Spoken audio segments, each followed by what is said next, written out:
Hi there, I'm Gareth Marlowe, and here's my wrap-up of day 2 at Business of Software here in Boston. So the day kicked off with Theresa Torres talking about shifting from managing outputs to managing by outcomes. Really enjoyed her talk, and two big takeaways for me. One was really she was urging the use of some kind of structured framework, some kind of structured map to represent all of this stuff, so that the conversation gets shifted to that kind of interface. And the second thing was that she talked about the role of the hippo distorting this whole process, the highest paid person's opinion. You know, the boss saying, I want a red balloon just because I want a red balloon, and sort of overriding what the team wants or what information is coming back from the customer. So I found that great. Okay, so next up was Patrick Campbell. Patrick was talking about really the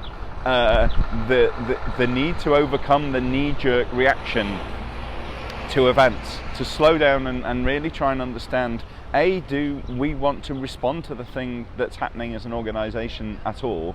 And if we do we want to make sure that we're responding in the right way, that we're fixing the right things, that we're looking at root cause rather than treating symptoms? And really a very entertaining way of talking about it, but a very powerful point.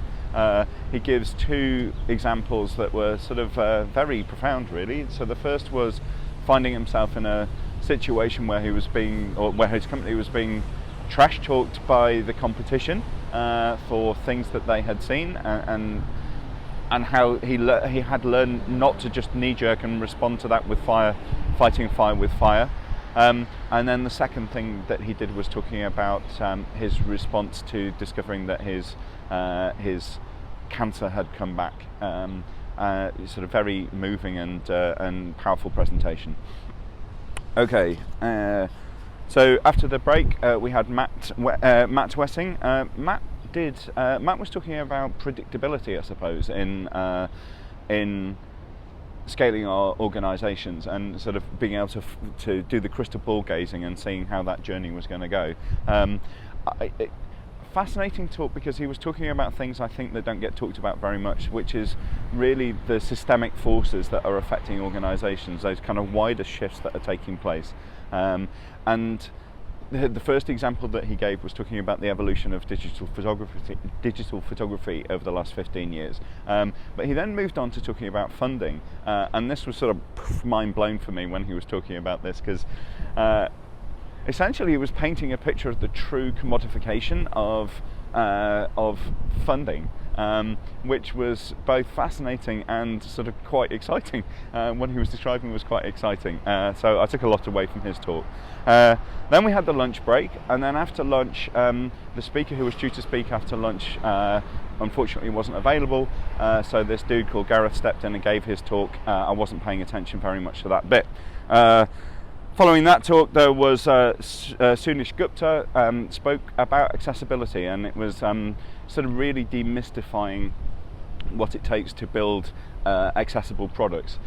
He gave a very interesting history of assistive technology, and I hadn't realised that both the telephone and the typewriter were originally invented as assistive technologies.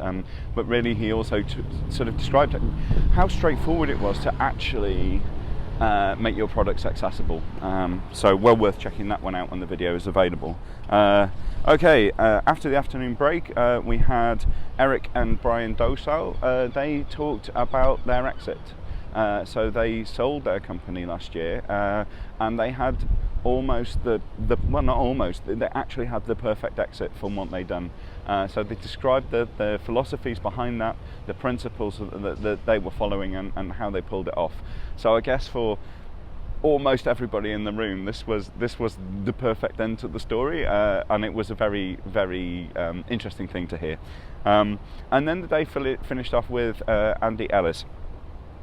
Andy was talking about humans and risk management, and it was a tour de force in neuroscience and decision making. I just lapped up every second of his talk, and as I said to him afterwards, it was one of those situations where, do I sit back and just kind of enjoy the experience and let it all wash over me, or lean in and try and sort of extract everything that I could from the points that he was making? So definitely going back to the video for that.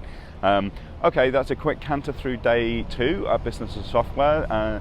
Sun's just coming up now, and we're getting ready to move across back into the World Trade Center for day 3, which is talks in the morning and workshops in the afternoon.